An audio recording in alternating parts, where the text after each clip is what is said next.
Good uppercut by Berto on the inside. You can almost see him becoming a man in this fight. Yeah, I'm very impressed with his performance tonight. He's very good. He's doing everything right.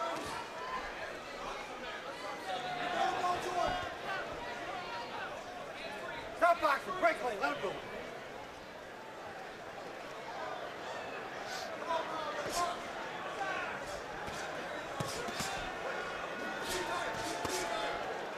Scores in the De La Hoya fight were close to unanimous. Stop boxing, break lane, let him go. Some ringsiders thought some of that could be attributed to the general atmosphere of favoritism for De La Hoya in Southern California. Stop boxing, break lane. One judge had De La Hoya winning all 12 Good rounds. right hand. Yep. Most people clearly thought that Forbes had won the 4th round. Now Berto is trying to put his imprint on this fight in the same kind of way. Why did the referee interrupt that? See, this is a much faster and rougher paced fight than Forbes normally likes to fight. Berto has always enjoyed these type of fights. In fact, some of the most exciting fights in the amateur fights was him and a guy named Jesus Gonzalez from Phoenix. They used to fight these type of fighters almost every year in the finals. So this is his normal world that he likes to fight in, but it's not what Stevie likes. You know, Berto was at first energized by the Forbes uprising in the 2nd round. Then, when the referee ruled that the cut was the product of a headbutt rather than a punch, that seemed to energize him to an even greater level. And now, he is really forcefully imprinting the fight.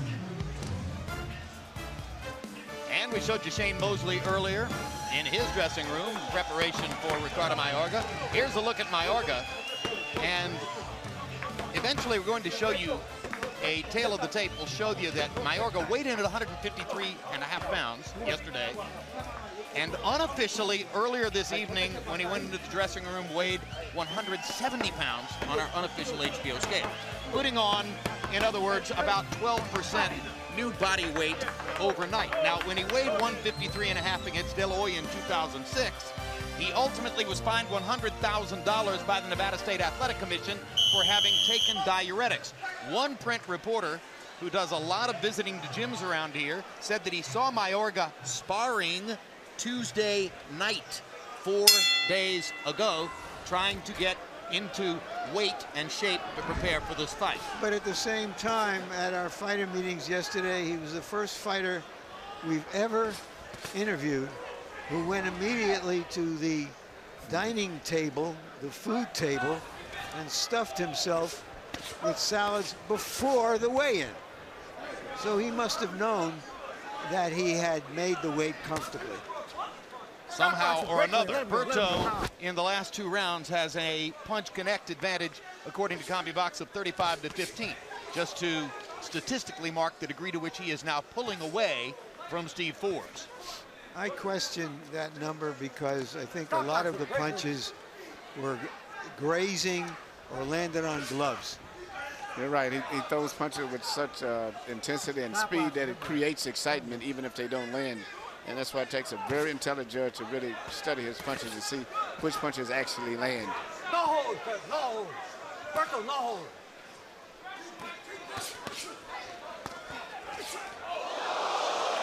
Well, the uppercut must have landed because it knocked Forbes' mouthpiece almost all the way over here to our announce position. So Forbes is fighting right now with no mouthpiece in his mouth. Dr. James Jenkin can replace it if there's a lull in the action. He chooses not to do so there. No, I don't think the referee even saw the mouthpiece come out. Hey, yo, go that corner and go that corner. Someone pointed it to his attention. He didn't even see it. Time. I called time before you, Ben. We need to work.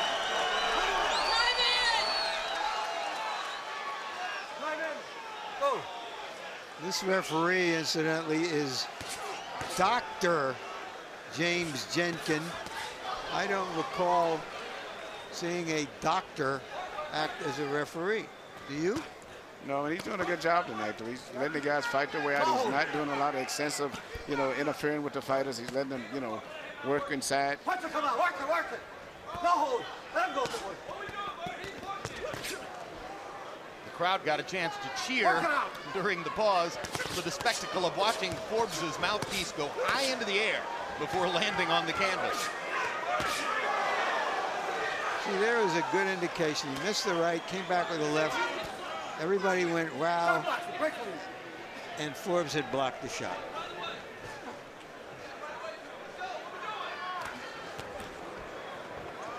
Work it, work it, work it. Punch it, come out. Punch it, come out. Let him go. Punch it, come out. Yep.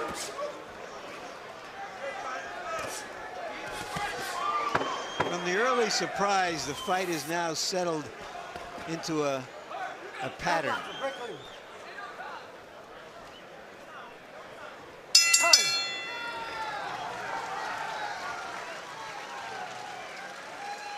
We're going to take a look now at a package of Andre Berto uppercuts. We mentioned early in the fight, it's one of his favorite punches. He throws it effectively from either side. A right uppercut there, which landed solidly.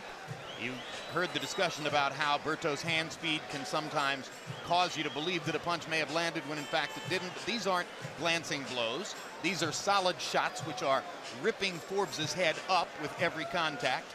And you've seen several of them in this package. At the moment when the mouthpiece comes out, you'll see it fall out of Forbes' mouth, and then Berto bats it into the air like a shuttlecock, like a badminton shuttlecock. So that particular punch was in fact a glancing blow, but it did a heck of a job of pounding the mouthpiece into the sky, and ultimately it landed on the canvas.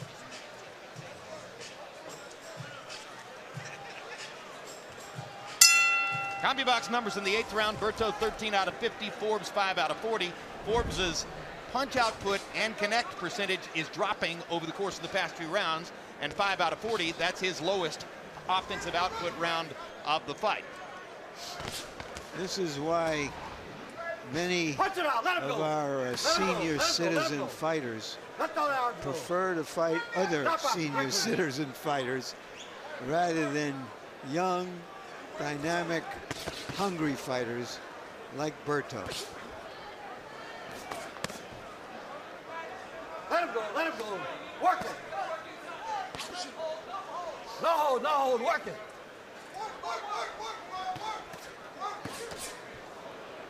No hold, work it. Let go that arm. Punch it, come out, punch it, come out. Stop boxing.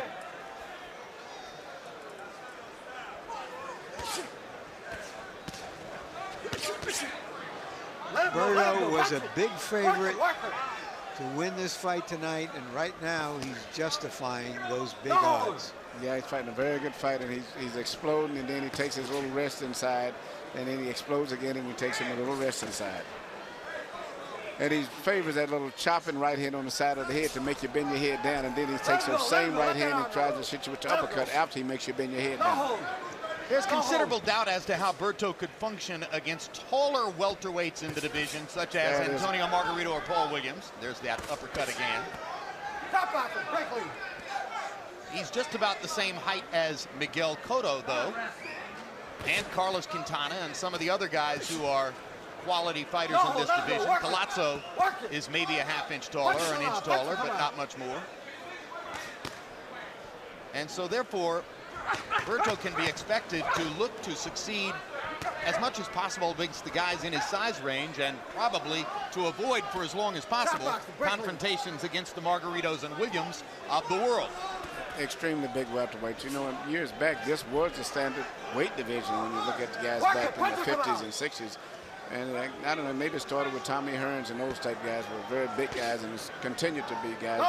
Being 6 feet is nothing unusual for welterweights nowadays. Incidentally, Margarito, the conqueror of Cotto on July 25 to become the main man, the champion of the welterweight division, is here in the crowd watching tonight.